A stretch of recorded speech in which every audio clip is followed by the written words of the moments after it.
Fala galera, de boa?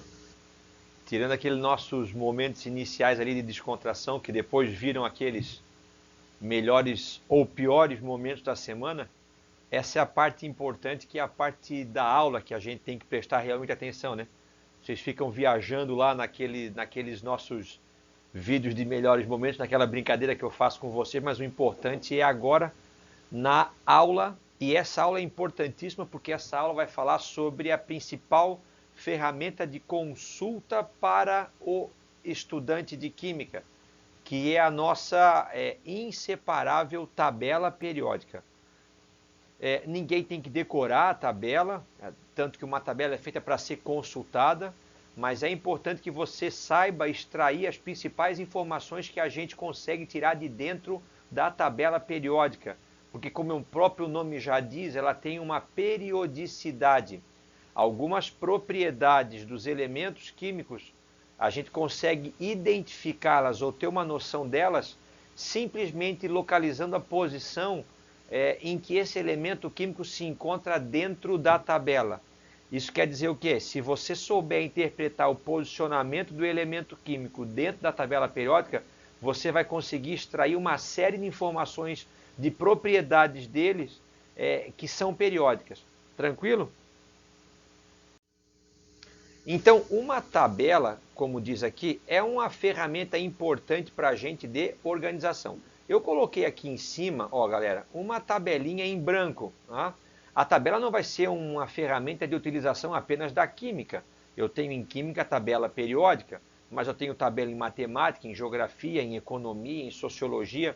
O que é uma tabela? Uma tabela é uma maneira que você tem de organizar informações padronizada em duas partes principais. Eu tenho essas colunas verticais e eu tenho essas linhas horizontais. Então a organização, se você for colocar num programa que constrói tabelas, a primeira, eu vou estar no Word, por exemplo, eu quero montar uma tabela num trabalho meu do colégio ou de faculdade. Eu vou selecionar o número de linhas e eu vou selecionar o número de colunas. Isso todo mundo já sabe. Então, uma tabela periódica é uma tabela periódica. Uma tabela é uma maneira que eu tenho de organizar informações importantes dispostas em linhas, que são organizações horizontais, e colunas, que são disposições verticais. Molezinha, tranquilo até agora por enquanto. Eu vou falar um pouquinho para vocês entenderem como é que essa tabela foi construída até a gente chegar naquele modelo tradicional que a gente tem, que todo mundo conhece, né? Que é a tabelinha periódica, que é a nossa tabelinha que a gente está acostumado, uma figura bastante conhecida da gente aqui, ó. Fiz uma reproduçãozinha ali esquemática, só que ela não começou assim, né? A tabela periódica, essa é a tabela periódica atual. Mas como é que foi o esboço inicial para que a gente pudesse, então, construir uma tabela periódica? E aí, alguns nomes são importantes nessa construção do conceito de organizar os elementos baseados em algumas de suas características. Vocês entendem que antes de ter a tabela periódica, os elementos não eram organizados, eles eram aleatórios. Tá? Eu não tinha um padrão de organização em relação aos elementos químicos. Até esse pessoal que está aparecendo na telinha de vocês aí, começar a tentar propor uma maneira de organizá-los, ou melhor, de agrupá-los conforme características semelhantes. Vamos falar um pouquinho sobre histórico? Dobereiner. Tá aqui então, Dobereiner. E ele ficou conhecido nesse assunto específico, tabela periódica, pelas suas tríades de Dobereiner. Uma tríade significa um agrupamento de 3 em 3. Olha que observação interessante que ele fez e que eu não foi muito levado a sério. Eu tenho aqui, ó, eu tenho o cloro, o bromo e o iodo. Se você pegar a tabela periódica, ó, atual, ela é assim. Essa é a parte final dela, tá? Ó, essa é a parte final da tabela periódica, tá? Vou apagar aqui que saiu errado. Essa é a parte final. eu vou ter essa última coluna e eu vou ter essa penúltima coluna. Aqui eu tenho os elementos flúor, cloro, bromo, iodo e astato. Percebe que nessa tríade de Dobereiner, aqui ó, eu estou encontrando ali o cloro, o bromo e o iodo. O elemento astato, ele é um elemento artificial, então não teria como ele ter descoberto. O elemento flúor, ele é um elemento extremamente reativo por uma característica que a gente vai ver depois, que é a sua elevada eletronegatividade. Então fica difícil de isolar o flúor. Então percebe que o Dobereiner, que era um alemão, ele já começou, ó, por exemplo, o lítio, o sódio e o potássio, o cálcio, o estrôncio, o bário, o enxofre, o selênio e o telúrio, hoje, na nossa tabela periódica atual, eles se encontram na mesma coluna, na mesma família. Então percebe que o Dobereiner, ele já começa a perceber que alguns elementos conseguem se agrupar por alguma certa semelhança. Olha que interessante, qual foi a ideia dele, ou a visão que ele teve, que não foi levada muito a sério. A massa do cloro é 35,5 e a massa do iodo é 127. Se você somar as duas e dividir por 2, dá 81,25. Ou seja, a massa do bromo, ela ficou praticamente intermediária entre a média da massa do cloro com o iodo. E essa mesma tríade, essa mesma propriedade, parecia periodicamente se repetir em outros agrupamentos de 3 em 3. Vamos lá, a massa do lítio é 7, a massa do potássio é 39. 39 mais 7, 46. Se eu dividir por 2 dá 23, que dá exatamente a massa do sódio, que está intercalado no meio dos dois. Se eu pegar o enxofre 32 e somar com o telúrio 128 e dividir por 2 vai dar 80. Opa, o selênio está muito perto da média. Se eu pegar o cálcio 40, o bário 137, somar e dividir por 2 dá 88,5, ou seja, o estrôncio está mais ou menos localizado. Então, o Dobereiner começou a perceber que daria para agrupar alguns elementos, nesse caso, baseado no seu peso molecular, na sua massa atômica. Entendeu? No seu peso atômico. Então, olha só, já há uma visão de que eu possa agrupar os elementos por alguma semelhança entre eles. O parafuso telúrico de Champ-Courtois, que é um francês, já é muito próximo do que a gente... Ademir, mas é estranho, tá vendo? É porque ele é um parafuso, ele gira. Se você... Aqui está na sua disposição tridimensional, mas ele poderia ser feito nessa maneira bidimensional. Olha só que interessante. Deixa eu mudar a caneta aqui. Tá? Então eu vou ter, só um minutinho, para eu não errar aqui a cor. Ó, eu vou ter a tabela assim como a gente está acostumado. Aqui está errado na disposição dela, tá? Então essa é a tabela que eu tenho.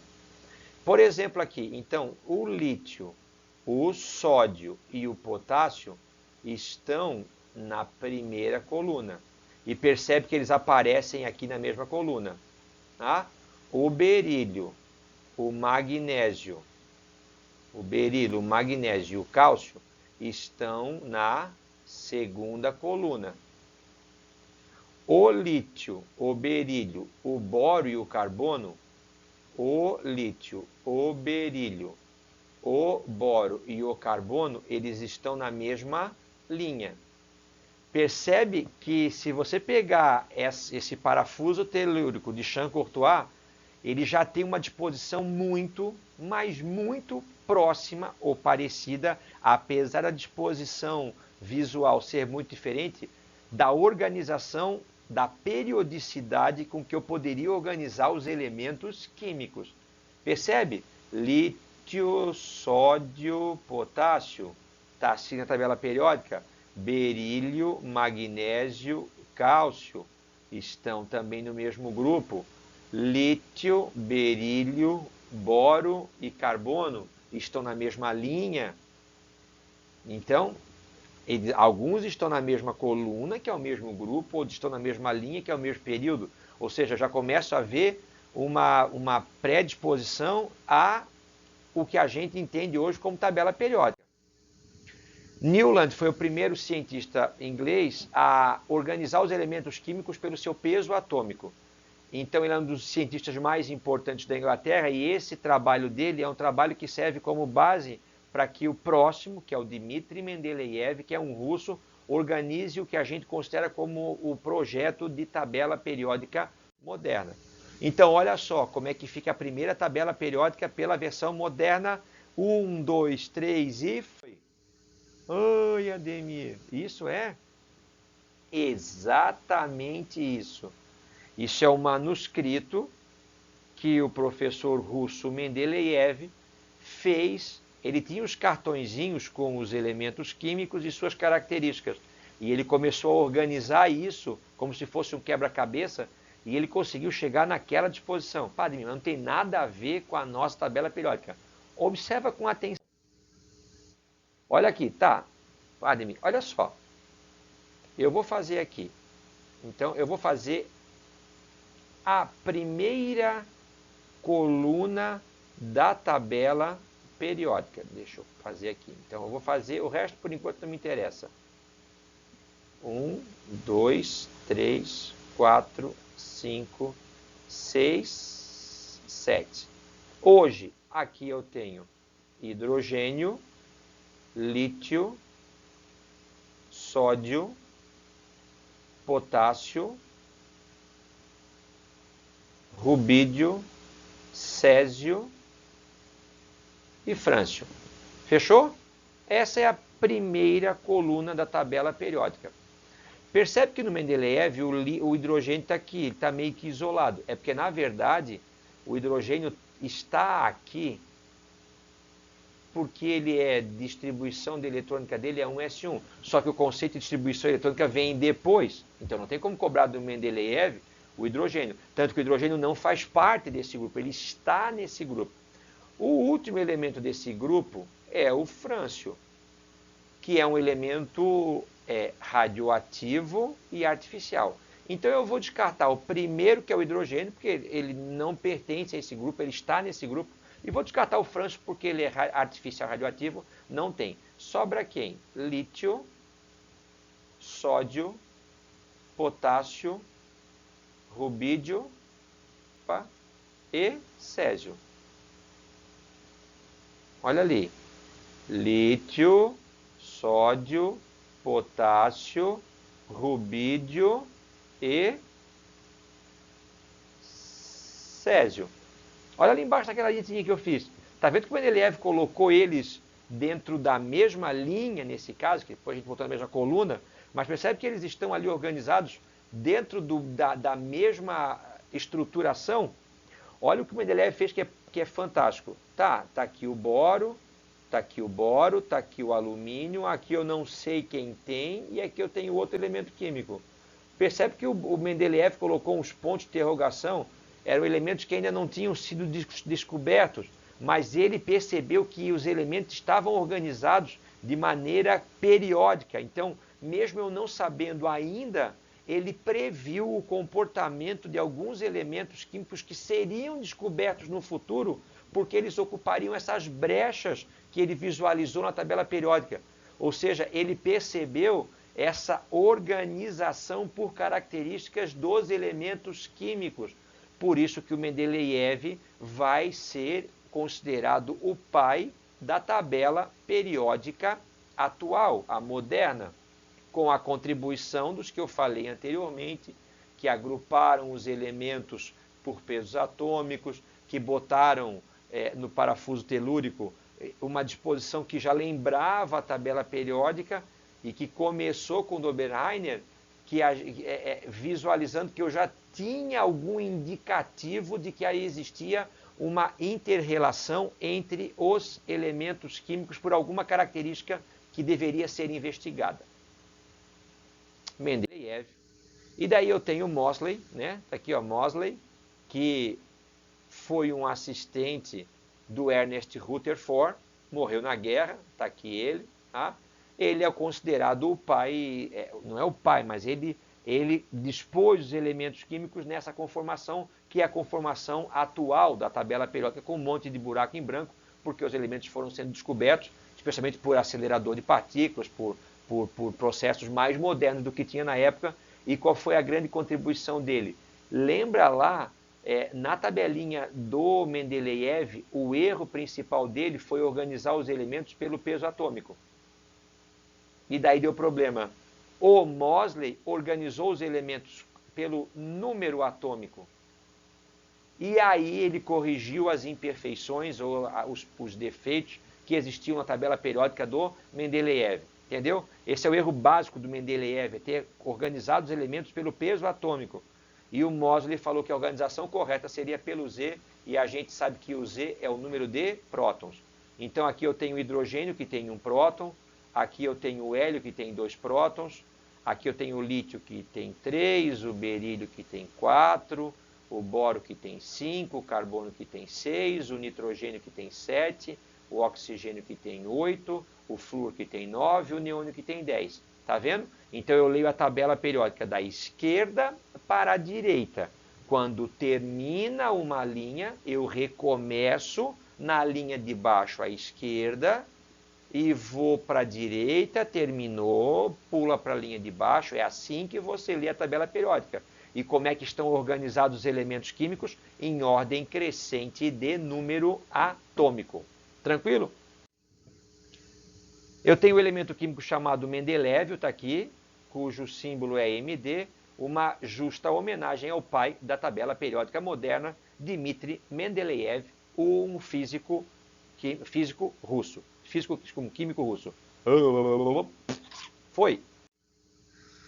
E eu já falei que periódica, um período significa um intervalo determinado em que algum fenômeno vai acontecer. Então você vai aprender comigo agora a olhar para a tabela periódica e tirar algumas informações importantes a partir da visualização pura e simples do posicionamento do elemento químico dentro da tabela. Então, vamos lá.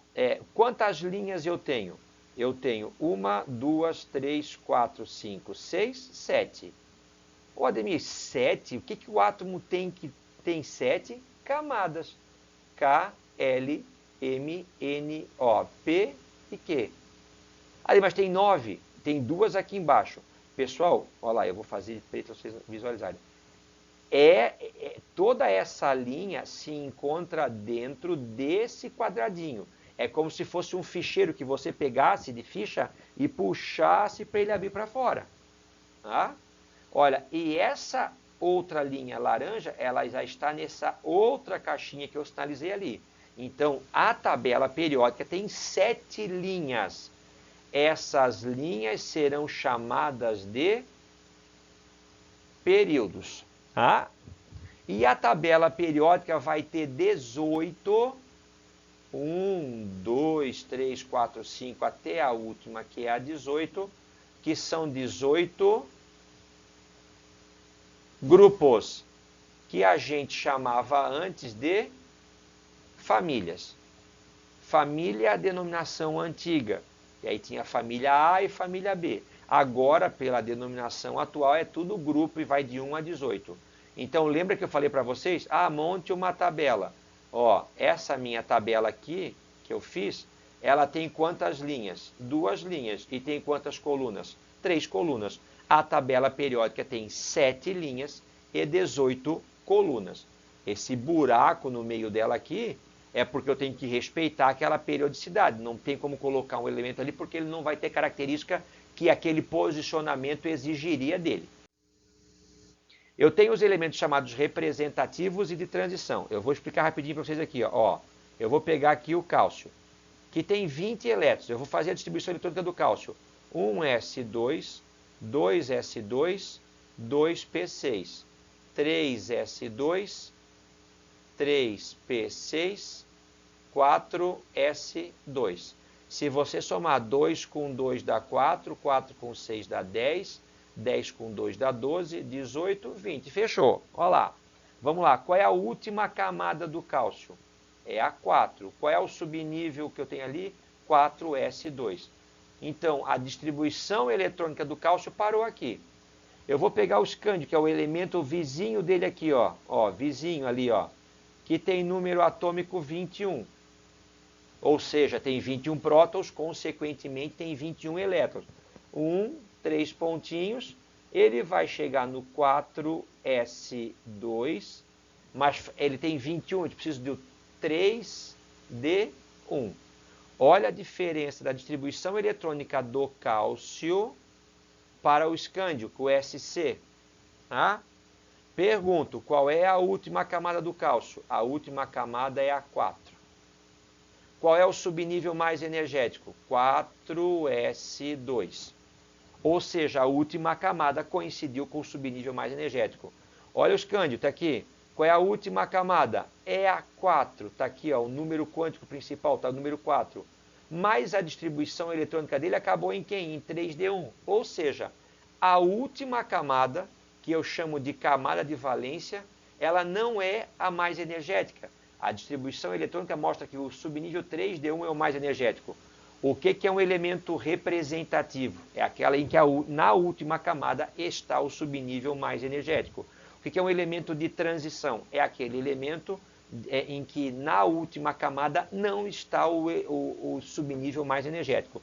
Na minha tabela periódica ali, olha aqui, tudo que é branco é representativo. E tudo que é vermelho, rosinha, é de transição. Cuida para não errar.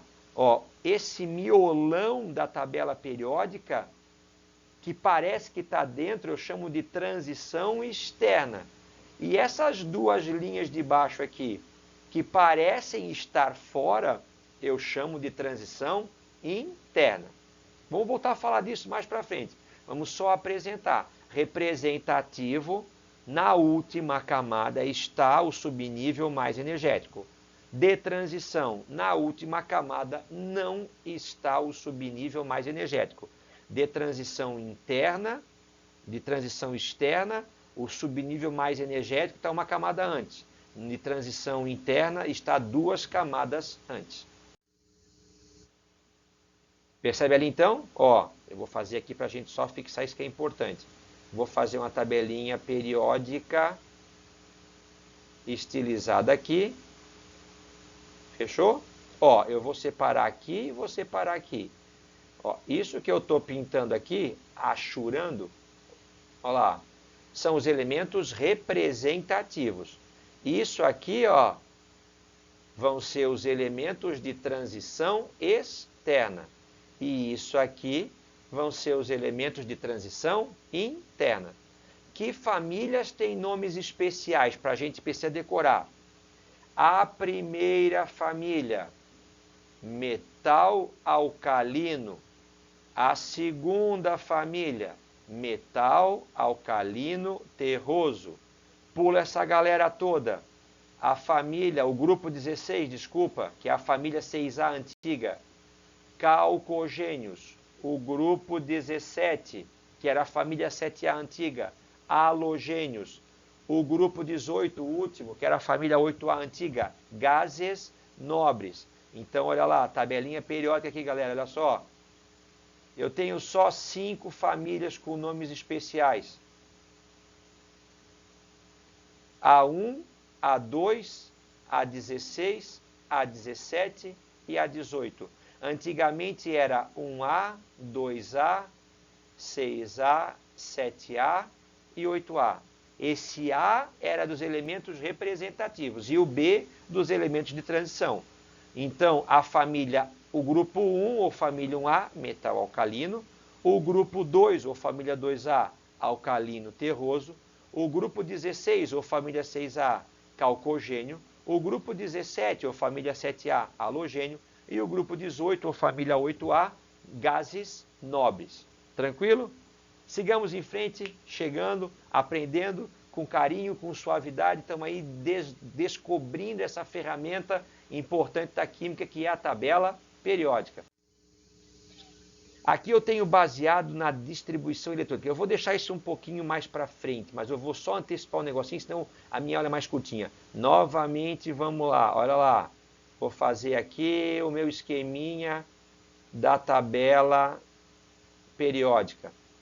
Depois eu... Aí, tá coisa feia. Vamos apagar isso aqui. Olha lá. Então eu tenho aqui a minha tabela estilizada periódica. Olha, dá para dividir a tabela em 4 blocos. Olha lá. O Ademir, a tabela periódica tem 7 linhas. E o átomo pode ter 7 camadas. E 4, eu me lembro que também são os subníveis. Existe o subnível S, o subnível P, o subnível D e o subnível S. Olha que interessante, se você fizer a distribuição eletrônica 1S2, 2S2, 2P6, a distribuição de Linus Pauling, essas duas primeiras colunas elas vão terminar no S. Essas primeiras duas no S, essas últimas 6 no P, essas 10 do meio no D. Aqui eu tenho 2 que estão aqui embaixo, tá, pessoal? E essas 14 aqui no F. Então, galera, esse aqui vai terminar no F, esses 2 no S, esse no P e esse no D. Percebem? Estão percebendo que os elementos estão agrupados ali por características e não estão ali aleatórios. Eles estão organizados por ordem crescente de número atômico, por ordem crescente de Z, que é o número de prótons. Mas também, como o número de prótons no átomo eletricamente neutro é igual ao número de elétrons, eu também tenho ali a distribuição eletrônica sendo expressa. Vamos para frente, vou ter mostrar isso aí. Olha ali, ó. Olha lá, galera. Ó, tá vendo?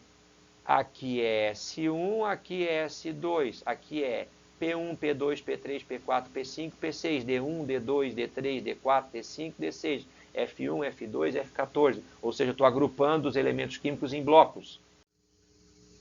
Olha o sódio, vamos localizar o sódio, rapidinho. 1S2, 2S2, 2P6, 3S1. Então tá aqui, ó. 3 é a linha que ele tá. 1, 2, 3. S é esse bloco aqui, ó, roxinho. 1 é a primeira família, então tá aqui, ó. Aqui tá o sódio. Tá na terceira linha, no subnível S, na primeira família. Eu vou deixar os metais de transição para uma próxima aula. Olha o neônio. 1S2, 2S2, 2P6. Ah, ele terminou no 2. Então, ele está na segunda linha. Olha lá, primeira, segunda linha. Ele tem o subnível S, mas acaba no P. Esse é o bloco S, esse é o bloco D, esse é o bloco F. Então, ele está no bloco P. Se eu somar esse 2 do S com o 6 do P, eu tenho 8 elétrons. Então, está no grupo 8. Ah, então o neônio vai estar aqui em cima. Entendeu? Eu consigo, então eu não preciso fazer um S2, 2S2, 2P6, 3S2. Eu vou depois, vamos exercitar isso, olhar para a tabela periódica e já baseado no posicionamento do elemento químico, eu vou dar para vocês esse final da distribuição eletrônica. Lembrando que quando eu falo de distribuição... Volta, rebobina a fita.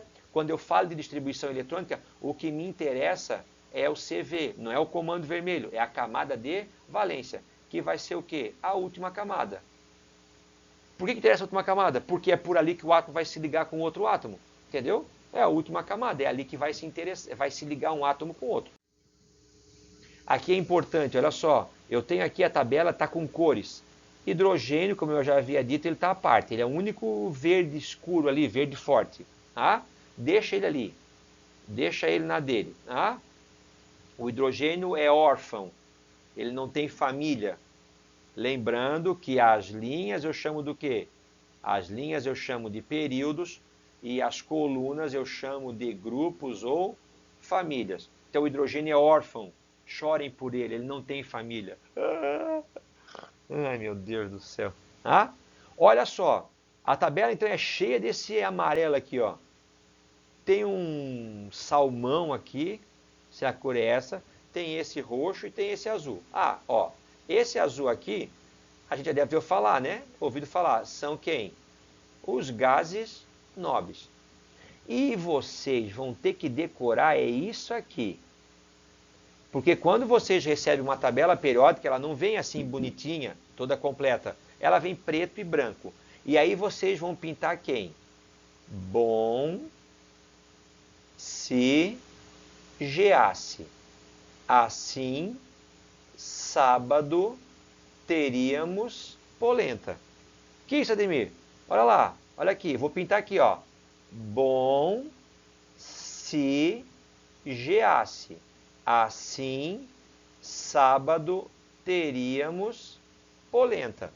Quando você marca essa escadinha que eu fiz ali, ó, bom se geasse, assim, sábado teríamos polenta. Ó, bom se geasse, assim, sábado teríamos polenta. Eu dividi a tabela periódica em dois grupos. Eu dividi a tabela periódica nesse grupinho aqui, ó, pequenininho, e nesse puta grupão aqui, ó. Olha lá, ó. Todos esses amarelos são os metais. E todos esses, será que cor é essa? Bordeaux, vinho, será que é isso? São os ametais. Então, os elementos que constituem o planeta Terra e o universo até onde a gente conhece são predominantemente metais. Todos os amarelinhos nessa tabela periódica são metais. Eu tenho metais, então, representativos, as duas primeiras colunas e aqui esse restinho desse triângulozinho aqui. Eu tenho metais de transição externa e metais de transição interna. Eu tenho metais naturais, metais artificiais, metais radioativos. Eu tenho uma infinidade, mas grande parte dos elementos químicos são formados por metais. Então você tem que pegar a sua tabela periódica e pintar. Bom se geasse, assim, sábado teríamos polenta, para separar metal de ametal pelos semimetais. O que são metais? Pensa numa barra de ferro. Então, ela é ela é sólida. O único metal que não é sólido, que é líquido a temperatura ambiente, é o mercúrio. Uma barra de ferro conduz eletricidade? Aí eu não tenho certeza. Pega ela e enfia na tomada, então. Vai levar choque? Óbvio que vai, não vai fazer isso, pelo amor de Deus. Daqui a pouco eu sou processado. Então, não vai. O metal conduz calor. Eletricidade, desculpa. E calor. Aí eu tenho uma panela no fogo com feijão. E ela é toda de metal. Você vai lá e pega direto no cabo da panela? Não, você vai entender, né? Pô, se cabo é de metal, a panela está no fogo, eu sei que o metal conduz calor e conduz eletricidade. Metal brilha? Brilha. Todo metal tem brilho? Tem, mas é variável, mas nem todo metal tem aquele brilho característico. Ah, eu posso fazer fio e eu posso fazer placa, lâmina. Então ele é dúctil e maleável. E os metais formam cátions. Vai antecipar o nosso próximo conteúdo, ou seja, o metal é louquinho para perder elétron. E os ametais ou não metais, que é aquele grupo que ficou para cá, ó, separado aqui pelos semimetais, é o contrário. Então, o metal é bom condutor, o ametal é horrível como condutor. Como é que eu chamo quem é muito ruim como condutor? É o quê? Isolante. Ele é fosco, já que o metal tem brilho, o metal não tem brilho. Se sólidos são quebradiços e duros, mas tem também gás, também tem líquido. Tá? Os metais são loucos para perder elétron. Os ametais são loucos para receber o elétron. E aí quem recebe um elétron vai se transformar num ânion. Olha quanta informação a gente está conseguindo tirar simplesmente olhando para a tabela periódica.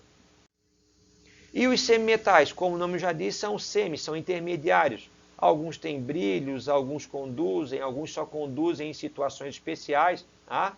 Eu tenho um semimetal importantíssimo, que é o silício, extremamente abundante na sílica, né? SiO2, que é o componente principal da areia. É com ele que eu faço o chip de computador, por isso que o Vale Tecnológico na Califórnia é chamado de Vale do Silício. E os gases nobres, o nome de tudo já diz tudo, eles são nobres. Nobres por quê? Porque eles não se misturam. Ó, nariz empinado, arrogante. Então, aquela última coluna lá azulzinha, eles tendem a ficar isolados. Isso fez os cientistas irem ali pesquisar qual é a característica na eletrosfera que fazia com que os gases nobres não precisassem se ligar a ninguém. E é dessa característica dos gases nobres de ficarem sozinhos que vai surgir uma outra regra importante na química, que é a chamada regra do octeto, um próximo assunto. E o hidrogênio, tadinho, olha lá, ó. O hidrogênio é o nosso elemento órfão. Ele está ali, mas ele podia estar aqui, ele podia estar aqui. O hidrogênio está ali, ó, vamos lá, simplesmente por isso. Ele está aqui, o hidrogênio. Vamos lá, pessoal, em que linha ele está? Em qual período? Ele está no primeiro período. Essas primeiras duas colunas, elas vão terminar a distribuição em qual subnível? No S. Lembra que tem o bloco S, o P e o D? Como ele está na primeira família, no primeiro grupo, ele tem só um elétron. Olha, então o hidrogênio ele é 1s1. É por isso que ele está naquela localização. É pela sua distribuição eletrônica. Ele não é um metal, ele não é um metal alcalino, e ele é o elemento mais abundante do universo. Porque quando dois hidrogênios se juntam, se fundem numa estrela, eu tenho a formação do gás hélio e a liberação de uma quantidade descomunal de energia. Elementos naturais e artificiais, eu vou rapidinho, então, ó, começa no 1, 2, 3, 4, 5, 6, 7, 8, para no 92. 92 é o último elemento natural que existe na Terra e esse elemento eu chamo de urânio. A nossa tabela periódica já está completa e ela vai até o elemento 118. Esses elementos que vêm antes do urânio são os cisurânicos, esses que vêm depois do urânio são os transurânicos. Ou seja, todos os elementos transurânicos, eles são artificiais. Os cisurânicos são naturais, com exceção de 4. Tá? Vamos ver depois, tecnécio, promécio, astato e frâncio. Mas então todos que vêm depois do urânio 93, 94, 95, 96, são todos elementos artificiais, ou seja, feitos em laboratório. Aqui ficam os exercícios, nós vamos na próxima aula exercitar essa parte de tabela periódica, que é uma ferramenta que eu adoro o conteúdo e ela serve como base para a gente de informação. Não precisa decorar, precisa saber ler. Fechou, galera? Não está aqui, a câmera está ali em cima? Um abraço para vocês, obrigado pela atenção, tamo junto, até a próxima.